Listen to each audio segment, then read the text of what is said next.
Welcome, ladies and gentlemen, to a new series that I've been wanting to do for a while now, but never got around to it until now. This is my own fan-made Pokémon region.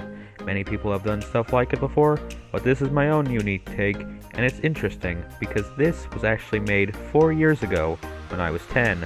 However, I recently decided to remaster it because I was bored, and then realized, wait a second, this is pretty cool. I can make content out of this, and that's exactly what I'm doing. Keep in mind that this whole thing is pretty low budget, since it's just me doing this, no one else.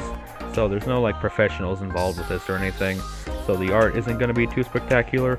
I don't even have a proper map, and a lot of the stuff is still in development.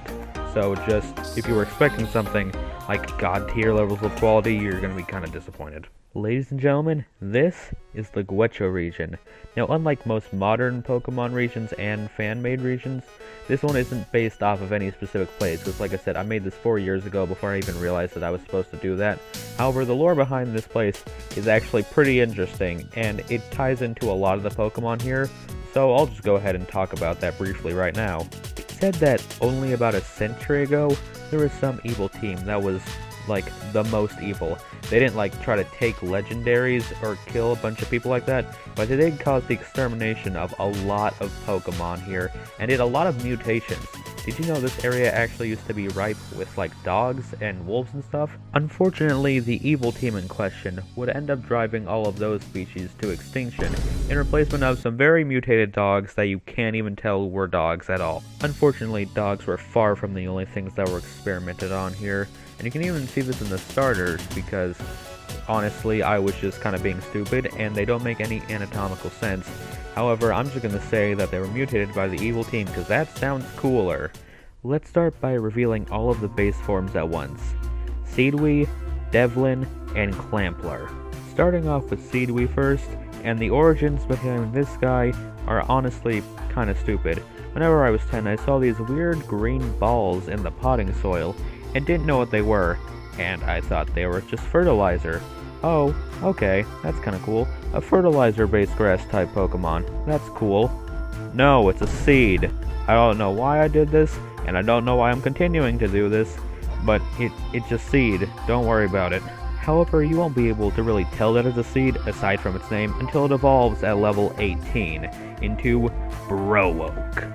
Browoak's name comes from a combination of broke and awoke, because its head has been broken open, and the seed demon inside of it has been awoken.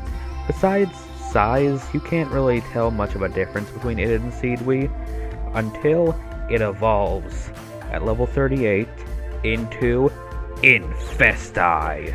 With the flower fully formed, it has lost its arms and any free will it had, only existing to serve the flower, giving all of its nutrients to it and sharing power. And because of the whole thing with the flower controlling it, it is now grass psychic type, as well as having the ability Insomnia because plants don't sleep. I think? I'm actually not sure about that one. I would also give it a new signature move, which I'd probably call something like Hypno Seed or something. Along with taking health each turn like Leech Seed, would also lower evasiveness and speed, as if the flower is migrating to a new Pokemon. How dark. And speaking of dark, it's time to move on to our fire starter, Devlin. His name is a combination between devil and gremlin, because he is both of those things. His body is just a dismembered head with some horns and a very devious face, kind of like how a 4-year-old would draw the devil. He's a mischievous little creature that likes to cause mischief. That's it. He's not really interesting. Moving on, since all of the starters evolve at the same level, I'm not going to mention the levels they evolve at anymore. So, next, he evolves into Pinferno, which is obviously Inferno, and the P is there because, I don't know, maybe it comes from the pitchfork that he now holds in his hand. Due to both the pitchfork and the new protective shield on his chest, he has higher physical and special defense, even higher defense than he does his final form, but we'll get to him later. I imagine he'd be like that one middle schooler that thinks he's better than everyone else just because he's a little bit more intelligent. Just because you're on both the academic team and the beta club does not mean you're better than everyone else, Eli! Now, the final form, Sicky Six. which is just a play on the word 666, which is the number of the devil. As we've discussed, this guy is very clearly inspired by demons and Satan. With the protective plate now replaced with a dark void, he can more easily tap into his special stats. However, now that he has his pitchfork fused into his hand, he can also pack a really devastating punch physically too.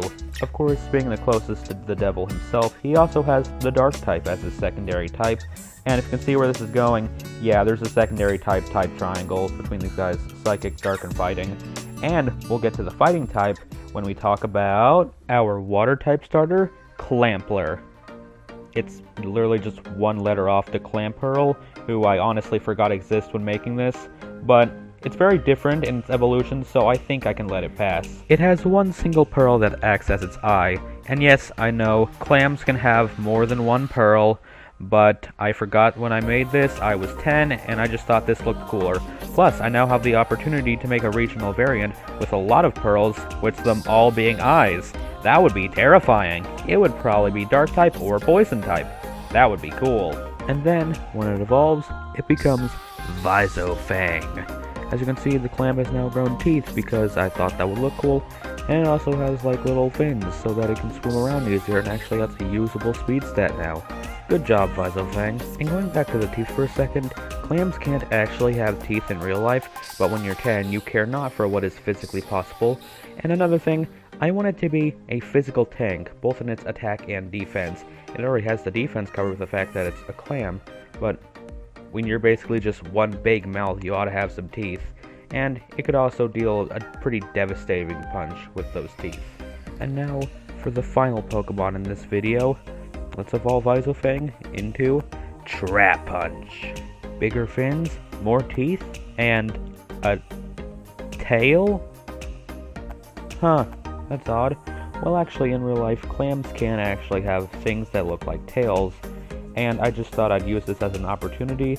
And it's a fighting type, there's a fist on the tail. Good job, I am not cool at all. Its physical defense is just ridiculous, and physical attack isn't too far behind. However, I will admit it's not too well versed in its special stats. And just like that, yeah, I think we're about done here.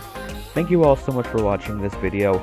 It was very fun getting to set all of this up, and I hope that I'm going to really enjoy this in the future, and I hope you guys will too. I'll see you later. I'm Corruption of the Sky. Goodbye.